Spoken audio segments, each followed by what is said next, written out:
विकलांग अश्वेत वयोवृद्ध को एक भोजनशाला में धमकाया गया। फिर एक नौसेना कर्नल ने उनके लिए आवाज उठाई, अगर आप ट्रे भी नहीं पकड़ सकते तो आपको घर पर ही रहना चाहिए दादाजी। कैफे मेरिडियानो में ये शब्द चाकू की तरह हवा में उड़ गए। 75 वर्षीय मैनुअल सैंटोस को कॉफी और सैंडविच के साथ अपनी ट्रे को संतुलित करने के लिए संघर्ष करना पड़ा। कुछ छिटपुट हंसी के बाद उनका शरीर रीढ़ की हड्डी की चोट से अकड़ गया था जो उन्हें 5 दशकों से थी। उनके काले झुर्रीदार हाथ कांप रहे थे, क्रूर टिप्पणी से नहीं बल्कि युद्ध से मिले छर्रे से जो उनके पास अभी भी थे। डॉक्टरों ने कहा था कि वह फिर कभी नहीं चल पाएंगे। मैनुअल ने उन्हें गलत साबित कर दिया, भले ही हर कदम एक खामोश लड़ाई थी जो वह रोज लड़ता था। क्या वह छूट पाने की कोशिश कर रहा है क्योंकि वह अश्वेत और अपंग है? अगली मेज पर बैठी एक महिला ने इतनी जोर से फुसफुसाया कि उसे सुना जा सके। मैनुअल ने अपनी कॉफी पीते हुए अपनी धीमी गति जारी रखी, जैसे कि उसने सुना ही ना हो।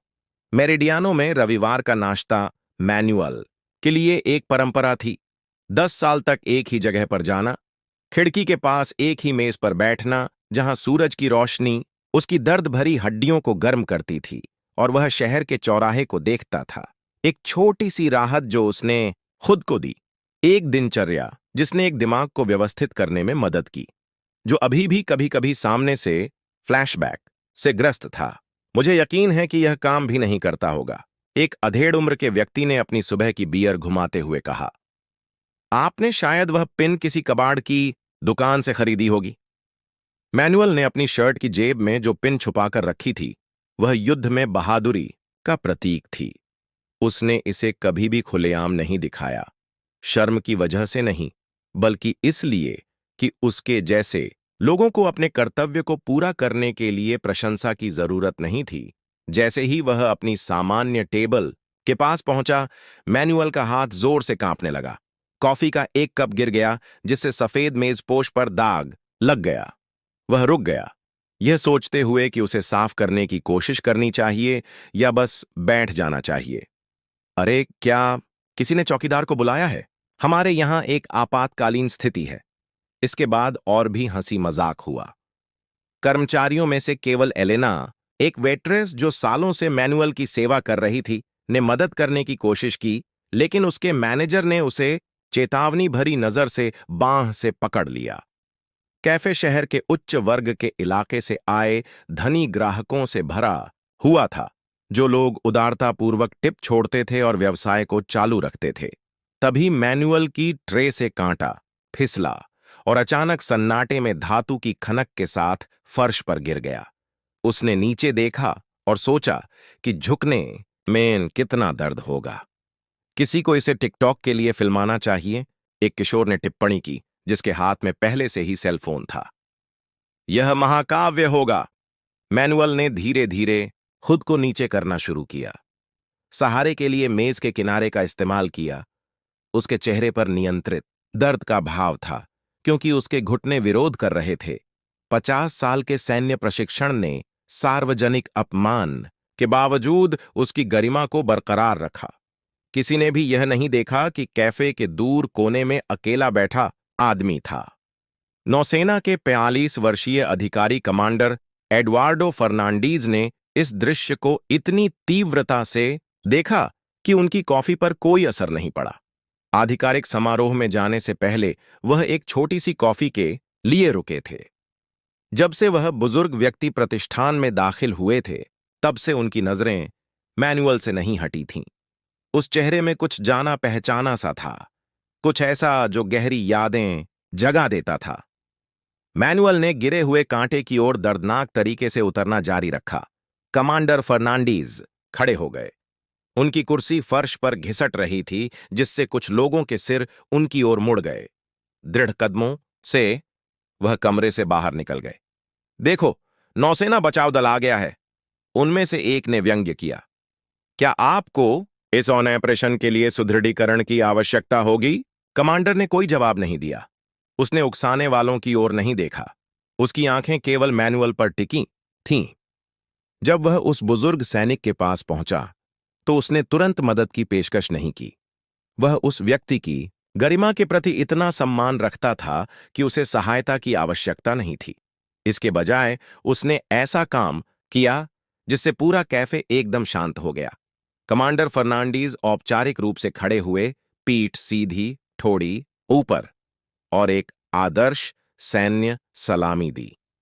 एक अधिकारी से दूसरे अधिकारी को आधिकारिक अभिवादन दया का प्रदर्शन नहीं, बल्कि गहरे सम्मान का प्रदर्शन। मैनुअल की आंखें, जो पूरे उकसावे के दौरान झुकी हुई थीं, आखिरकार ऊपर उठ गईं। खिड़की के प्रतिबिंब में दो सैन्यकर्मी एक दूसरे को घूर रहे थे। उनके बीच एक मौन संचार हो रहा था, एक भाईचारे की पहचान जो समय, पद और त्वचा के रंग से परे थी। उस भोजनशाला में कोई भी व्यक्ति यह कल्पना नहीं कर सकता था कि इन दो लोगों के बीच मुलाकात कोई संयोग नहीं था। असाधारण साहस की एक कहानी ने अपमानित अश्वेत अनुभवी और उसकी त्रुटिहीन वर्दी में कमांडर को जोड़ा। एक कहानी जो दशकों पहले एक भूले हुए युद्ध के मैदान पर शुरू हुई थी और एक ऐसे तरीके से सामने आने वाली थी जो हमेशा के लिए मौजूद सभी लोगों के जीवन को बदल देगी।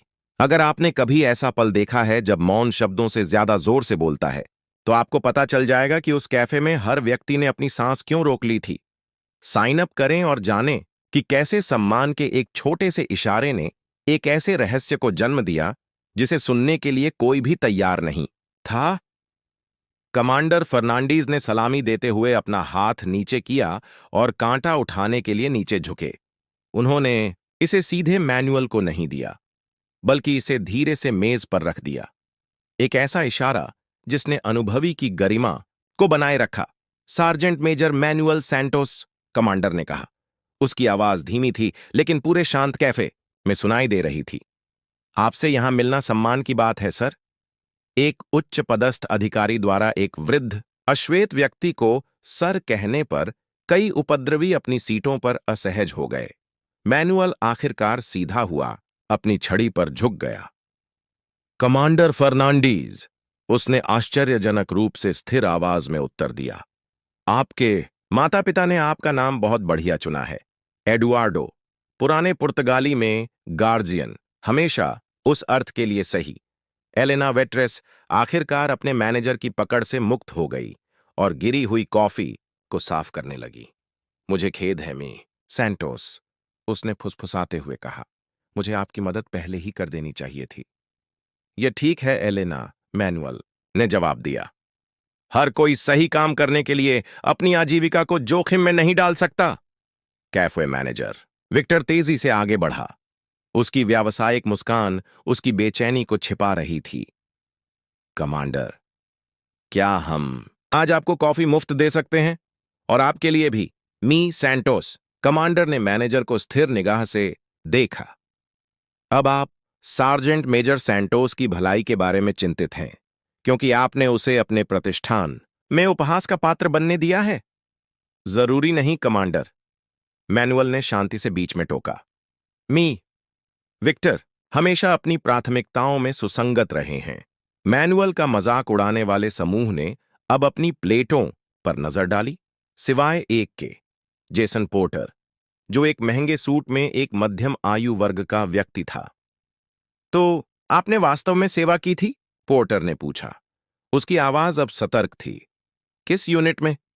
सार्जेंट मेजर सैंटोस ने विशेष बलों के हिस्से के रूप में ऑपरेशन डेजर्ट स्टॉर्म में सेवा की, कमांडर ने उत्तर दिया।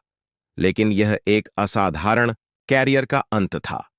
कमांडर ने मैनुअल के लिए एक कुर्सी खींची, जो धन्यवाद की एक झलक के साथ बैठ गया। 27 साल की सेवा, मैनुअल ने अंत में कहा। लेकिन किसी ने मुझसे पहले कभी यह नहीं पूछा। उन्होंने बस अनुमान लगा लिया। इस बीच रसोई में एलेना ने अपने भतीजे विम को एक संदेश भेजा। वह यहां है, आपकी कहानियों का आदमी, और उसके साथ अभी एक कमांडर है। 32 वर्षीय वकील और एक अनुभवी के बेटे विम रामोस ने संदेश पढ़ा और तुरंत दस्तावेजों का एक फोल्डर उठाया और कैफे की ओर चल पड़े। पहुंचने पर विम ने सम्मानपूर्वक संपर्क किया। सार्जेंट मेजर सैंटोस, मैं विम रामोस हूं, कॉर्पोरल मिगुएल रामोस का बेटा। मेरे पिता ने आपके अधीन काम किया, मैनुअल। ने एक लंबे समय तक युवक का अध्ययन किया। छोटे विम, जब मैंने तुम्हें आखिरी बार अपने पिता के अंतिम संस्कार में देखा था, तब तुम 5 साल के थे। हाँ सर, विम ने भावुक होकर जवाब दिया। मैं वादे के अनुसार मामले पर काम कर रहा हूं। विम ने फोल्डर खोला और मैनुअल को एक दस्तावेज थमा दिया। हमें सबूत मिल गए, खोए हुए रिकॉर्ड मौजूद हैं, जाली आदेश, बदले हुए बयान, सब कुछ। मैनुअल ने शांति से कहा, बिना दस्तावेज वाला मिशन जिसकी वजह से विम के पिता समेत 17 लोगों की जान चली गई। पोर्टर अचानक उठ खड़ा हुआ। कमांडर ने उसे पहचान लिया। Jason porter, meridian security contractors के उपाध्यक्ष। मुझे नहीं पता कि आप किस बारे में बात कर रहे हैं, पोर्टर ने पीला होकर जवाब दिया। और मेरी एक मीटिंग है। जैसे ही पोर्टर बाहर निकलने के लिए आगे बढ़ा, मैनुअल ने दृढ़ स्वर में कहा, पोर्टर, आपके पिता ने सोचा कि वे मेरे आदमियों के साथ सच्चाई को दफना सकते हैं। उन्होंने सोचा कि बिना किसी राजनीतिक समर्थन वाले एक अश्वेत सार्जेंट को वॉशिंगटन में कनेक्शन रखने वाले एक सैन्य निगम के खिलाफ कभी न्याय नहीं मिलेगा। उसी समय एक पत्रकार कैफे में दाखिल हुआ। Sergeant major Santos Daniela, Rosa, journal national, हमें साक्षात्कार के लिए आपके दस्तावेज मिले। पोर्टर के चेहरे का रंग उड़ गया। साक्षात्कार? मैनुअल मुस्कुराया, खुशी के बिना, केवल दृढ़ संकल्प वाली मुस्कान। ऑपरेशन फैंटम के बारे में, इस बारे में कि कैसे आपके पिता ने आदेशों को जाली बनाया और निजी हितों की रक्षा के लिए 17 लोगों को अवैध मिशन पर भेजा। कमांडर फर्नांडीज ने खड़े होकर आधिकारिक फाइलें मेज पर रख दी। मैं इन गोपनीय दस्तावेजों को मेरिडियन की संघीय जांच को सौंपने आया हूं, जिसे सार्जेंट मेजर सैंटोस द्वारा दिए गए सबूतों के आधार पर फिर से खोला गया है। 30 साल तक मैनुअल सैंटोस को अदृश्य माना जाता रहा था, एक विकलांग अश्वेत वयोवृद्ध जिसका लोग केवल उपहास करते थे। किसी ने कल्पना भी नहीं की थी कि हर रविवार को उस कैफे में वह आंदोलनों का नक्शा बना रहा था, जानकारी जुटा रहा था, सावधानीपूर्वक एक ऐसा मामला बना रहा था जिसके बारे में किसी को विश्वास नहीं था कि यह संभव है। कभी कभी न्याय अचानक वज्रपात की तरह नहीं आता, बल्कि एक अथक ज्वार की तरह आता है, जो वर्षों तक धीरे धीरे आगे बढ़ता रहता है, जब तक कि अचानक आपके पैरों के नीचे की सारी जमीन गायब नहीं हो जाती। ठीक उसी समय जब आपको लगता था कि आप ठोस जमीन पर खड़े हैं। पोर्टर ने कैफे के चारों ओर देखा। उसे एहसास हुआ कि नियमित ग्राहक अब उसे हैरानी से लेकर अवमानना तक के भावों के साथ देख रहे थे। पत्रकार कुछ मिनट पहले भेजे गए गुमनाम संदेश से आकर्षित होकर प्रतिष्ठान में प्रवेश करने लगे। यह बेतुका है, उसने घबराहट में हकलाते हुए अपनी महंगी टाई को ठीक किया। मेरा वकील। मैनुअल चुपचाप बैठा रहा और देखता रहा कि कैसे दशकों के धैर्य का अंततः फल मिला। कई सालों तक वह सिर्फ एक विकलांग अश्वेत व्यक्ति था, जिसकी शिकायतों को वॉशिंगटन में सत्ता के गलियारों द्वारा नजरअंदाज किया जाता था। लेकिन जब सिस्टम ने उसे कम आंका, तो उसने सावधानीपूर्वक अपना मामला बनाया। लैपटॉप स्क्रीन पर विम ने वर्गीकृत सैन्य दस्तावेज प्रदर्शित किए, जिन्हें अब सार्वजनिक कर दिया गया था। ऑपरेशन रिपोर्ट, जो कभी अस्तित्व में नहीं थी, जाली हस्ताक्षर और सबसे विनाशकारी, पोर्टर के अपने पिता की एक बरामद रिकॉर्डिंग, जिसमें उन्होंने मेरिडियन से संबंधित उपकरणों की सुरक्षा के लिए घायल सैनिकों को छोड़ने का आदेश दिया था। 17 लोग मारे गए, मैनुअल ने कहा। उसकी आवाज अब शांत कैफे में गूंज रही थी। 17 लोग जिनके पास परिवार, सपने, भविष्य थे। उन्हें निजी हितों की रक्षा के लिए अवैध रूप से भेजा गया था, और जब हालात मुश्किल हो गए तो मरने के लिए छोड़ दिया गया। कमांडर फर्नांडीज ने मैनुअल के कंधे पर हाथ रखते हुए कहा, मैं सिर्फ एक भर्ती था जब सार्जेंट मेजर सैंटोस ने मुझे उस मौत के क्षेत्र से बाहर निकाला था। वह घायल होने के बाद भी दूसरों को बचाने के लिए 3 बार वापस गया। पोर्टर ने बाहर निकलने की ओर चलने की कोशिश की, लेकिन पाया कि 2 संघीय एजेंटों ने उनका रास्ता रोक दिया है, जो अभी अभी अंदर आए थे। जेसन पोर्टर, हमारे पास ऑपरेशन घोस्ट से संबंधित मेरिडियन सिक्योरिटी कॉन्ट्रैक्टर्स से दस्तावेज जब्त करने का वारंट है। तुम ऐसा नहीं कर सकते, पोर्टर चिल्लाया। उसका चेहरा अब घबराहट से लाल हो गया। मेरे पिता ने वह कंपनी बनाई थी, हमारे पास सरकारी अनुबंध हैं। मैनुअल ने हल्के से मुस्कुराते हुए कहा, उसने इसे खून से बनाया है मिस्टर पोर्टर, हमारा। पत्रकार डेनिएला रोशा ने कैफे की खिड़की की ओर इशारा किया। बाहर एक छोटी भीड़ इकट्ठा होने लगी थी। उस गुप्त ऑपरेशन में मारे गए सैनिकों के परिवार के सदस्य। वे अपने प्रियजनों की तस्वीरें और न्याय की मांग करते हुए पोस्टर लिए हुए थे। कैसे? पोर्टर ने पास की कुर्सी पर गिरते हुए बड़बड़ाया। मैनुअल ने बताया, जबकि आपने मुझे एक अपंग बूढ़े अश्वेत व्यक्ति के रूप में देखा, मैं हर जीवित बचे व्यक्ति, हर परिवार का पता लगा रहा था। 30 वर्षों तक हर रविवार को मैं इस कैफे में खिड़की से देखता रहा। मैं आपके आने का इंतजार कर रहा था। यह कैफे मेरिडियन के मुख्यालय से केवल 2 ब्लॉक की दूरी पर है और मुझे पता था कि अंततः हमारी राहें आपस में मिल जाएंगी। मैनेजर विक्टर घबराया हुआ आया। मिस्टर सैंटोस, शायद इस मामले को कहीं और ले जाना बेहतर होगा। हम दूसरे ग्राहकों को परेशान कर रहे हैं। कमांडर फर्नांडीज ने उसकी ओर देखा। इस आदमी ने अपने देश की सेवा सम्मान के साथ की और वर्षों तक इस प्रतिष्ठान में उसके साथ कूड़े जैसा व्यवहार किया गया। और अब आप ग्राहकों के आराम के बारे में चिंतित हैं, एलेना वेट्रेस आखिरकार बोली। मैनुअल ने कभी शिकायत नहीं की, एक बार भी नहीं। तब भी नहीं जब गलती से उस पर कॉफी गिर गई, तब भी जब मिस्टर पोर्टर जैसे लोगों ने उसका मजाक उड़ाया। वह बस हफ्ते दर हफ्ते वापस आता और खिड़की से देखता रहता। पोर्टर ने गुस्से और अविश्वास के मिले जुले भाव से मैनुअल की ओर देखा। तुमने यह सब योजना बनाई 4 दशकों तक। न्याय धैर्यवान होता है मिस्टर पोर्टर, मैनुअल ने जवाब दिया। लालच से कहीं ज्यादा धैर्यवान? उस समय और भी पत्रकार आए, जिनमें से एक CNN का भी था। लाइव प्रसारण तब शुरू हुआ जब संघीय एजेंट पोर्टर को ले गए। आप समझ नहीं रहे हैं? वह हताश होकर चिल्लाया।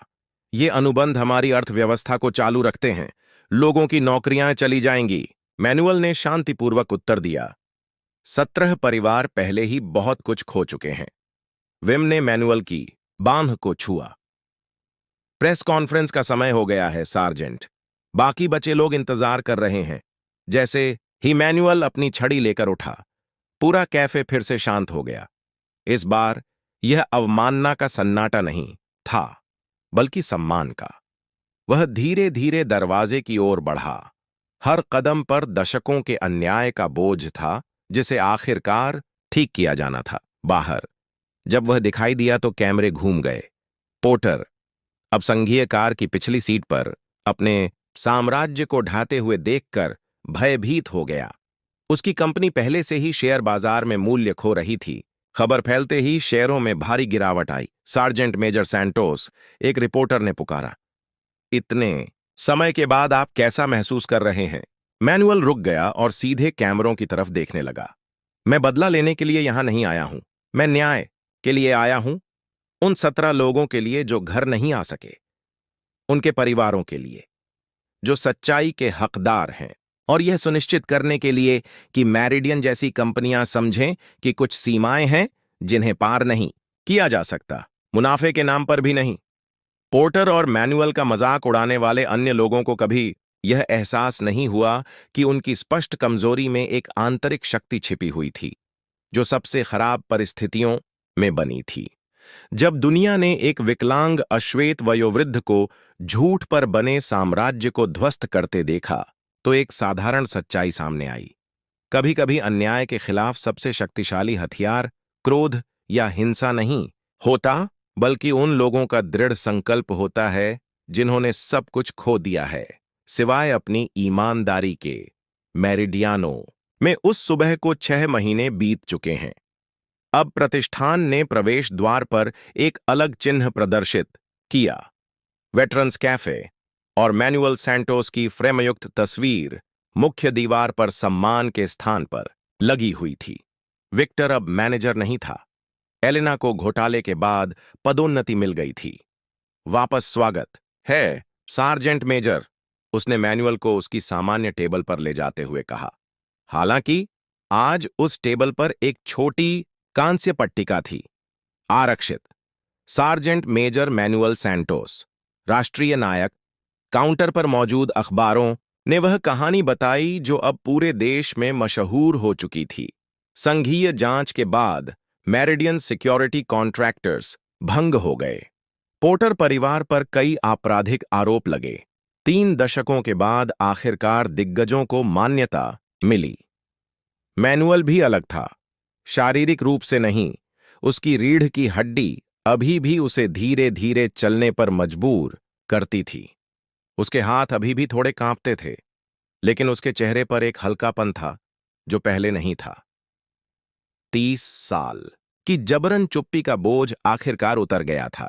विम ने कैफे में प्रवेश किया। अब आधिकारिक तौर पर उस गुप्त अभियान में मारे गए 17 सैनिकों के परिवारों का प्रतिनिधित्व कर रहे थे।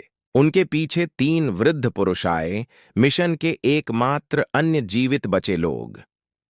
मुआवजा समझौतों पर हस्ताक्षर हो चुके हैं, विम ने टेबल पर एक फोल्डर रखते हुए कहा। परिवारों को आखिरकार कुछ वित्तीय न्याय मिलेगा, हालांकि कुछ भी वास्तव में उनके नुकसान की भरपाई नहीं कर सकता है। अनुभवी सैनिकों में से एक, सैमुअल, ने मैनुअल के कंधे को दबाया। तुमने कभी हार नहीं मानी। जब हम सभी ने उम्मीद खो दी थी, तब भी तुम लड़ते रहे। मैनुअल ने सरलता से जवाब दिया, मेरे पास कोई विकल्प नहीं था। मैंने अपने भाइयों से वादा किया था कि सच्चाई सामने आएगी। कैफे का दरवाजा फिर से खुला और कमांडर फर्नांडीज अंदर आए। अब उनके साथ एक बुजुर्ग अधिकारी भी था जो खुद नौसेना कमांडर था। मैनुअल की मेज के पास पहुंचते ही बातचीत शांत हो गई। सार्जेंट मेजर सैंटोस, नौसेना कमांडर ने औपचारिक रूप से कहा, मैं आपको व्यक्तिगत रूप से सूचित करने आया हूं कि हमारे आधिकारिक रिकॉर्ड में आपकी रैंक बहाल कर दी जाएगी। सभी लाभ पूर्वव्यापी रूप से मिलेंगे। सबसे महत्वपूर्ण बात यह है कि आपको जिस लड़ाकू पदक से वंचित किया गया था, वह अगले सप्ताह एक समारोह में अंततः प्रदान किया जाएगा। मैनुअल ने धीरे से सिर हिलाया। इतने सालों तक वह पहचान के लिए नहीं लड़ रहा था, बल्कि सच्चाई के लिए लड़ रहा था। फिर भी उस पल में एक तरह का समापन महसूस हो रहा था। वही संस्था जिसने दशकों पहले राजनीतिक दबाव के आगे घुटने टेक दिए थे, अब विनम्रतापूर्वक अपनी गलती सुधार रही है। और पोर्टर, मैनुअल ने पूछा। उसकी आवाज में अभी भी वही शांति थी। उसके पिता ने सब कुछ कबूल कर लिया, विम ने जवाब दिया, अपनी सजा कम करवाने की उम्मीद में। जेसन पर न्याय में बाधा डालने और सबूत नष्ट करने के आरोप हैं। मेरिडियन ने अपने सभी सरकारी अनुबंध खो दिए हैं। कैफे के बाहर खोए हुए सैनिकों के परिवार इकट्ठा होने लगे। कुछ लोग सैकड़ों मील की यात्रा करके आखिरकार उस व्यक्ति से मिलने आए जिसने उनके प्रियजनों की याद में दशकों तक लड़ाई लड़ी थी। आप जानते हैं, मैनुअल ने खिड़की से बाहर देखते हुए कहा, जहां से वह मेरिडियन के मुख्यालय को देखा करता था, उन्हें हमेशा लगता था कि वे मुझे किसी चीज का इंतजार करते हुए देख रहे हैं। वास्तव में मैं उनका इंतजार कर रहा था, हर कदम की योजना बना रहा था। कमांडर फर्नांडीज मुस्कुराए। मैंने अब तक जो सबसे अच्छी सैन्य रणनीति देखी है। यह सैन्य रणनीति नहीं थी, मैनुअल ने सुधारा, यह धैर्य था। मैंने यह अपनी दादी से सीखा, जो एक गुलाम के रूप में पैदा हुई थीं और एक स्वतंत्र महिला के रूप में मर गईं। वह कहा करती थीं, न्याय कभी कभी धीरे धीरे चलता है, लेकिन यह कभी चलना बंद नहीं करता। और जब ऐसा लगता है कि दुनिया ने आपको भुला दिया है, तब आपकी गरिमा सबसे जोर से बोलती है। उस दोपहर जब शहर में सूरज डूब रहा था, वेटरन्स कैफे खचाखच भरा हुआ था। सुबह बियर पीने वाले अमीर ग्राहकों से नहीं, बल्कि अपने देश की सेवा करने वाले पुरुषों और महिलाओं से। कई लोग अन्याय की अपनी कहानियां लेकर आए थे, जिन्हें कभी ठीक नहीं किया गया। उनमें से केंद्र में मैनुअल था, जो प्रत्येक कहानी को उसी धैर्य के साथ सुन रहा था, जैसा उसने अपना मामला बनाते समय 3 दशकों तक बनाए रखा था। प्रत्येक को उसने एक ही ज्ञान दिया, न्याय एक मंजिल नहीं है, यह एक यात्रा है। और यह यात्रा तब शुरू होती है जब आप चुप्पी को उत्तर के रूप में स्वीकार नहीं करने का फैसला करते हैं। जेसन पोर्टर, जो अब पैरोल पर है और मुकदमे का इंतजार कर रहा है, कभी कभी कैफे के सामने से गुजरता था। कभी कभी वह थोड़ी देर के लिए रुक जाता था, अंदर देखता था। जिस आदमी का उसने मजाक उड़ाया था वह अब सम्मान और उद्देश्य से घिरा हुआ है। यह एक शक्तिशाली सबक था कि कैसे अहंकार किसी को कम आंखें गए प्रतिद्वंद्वी की शांत ताकत के प्रति अंधा बना सकता है। खिड़की से मैनुअल ने कभी कभी पोर्टर को देखते हुए देखा, और एक दोपहर उसने कुछ अप्रत्याशित किया। उसने उसे अंदर बुलाया, सुलह के लिए नहीं, बल्कि एक महत्वपूर्ण सत्य को स्पष्ट करने के लिए कि सच्चा न्याय बदला लेने के बारे में नहीं है, बल्कि सत्य, गरिमा और सबसे बढ़कर मानवता की बहाली के बारे में है, जो नैतिक लड़ाई के विपरीत पक्षों को भी जोड़ता है। एक ऐसे विश्व में जहां घृणा की चीखें अक्सर साहस की फुसफुसाहट को दबा देती हैं, मैनुअल सैंटोस हमें याद दिलाते हैं कि कुछ सबसे महत्वपूर्ण लड़ाइयां उठी हुई मुट्ठियों से नहीं लड़ी जाती हैं, बल्कि उन लोगों के अडिग दृढ़ संकल्प से लड़ी जाती है जो जानते हैं कि सत्य, चाहे कितना भी धीमा क्यों न हो, हमेशा प्रकाश की ओर अपना रास्ता खोज ही लेता है।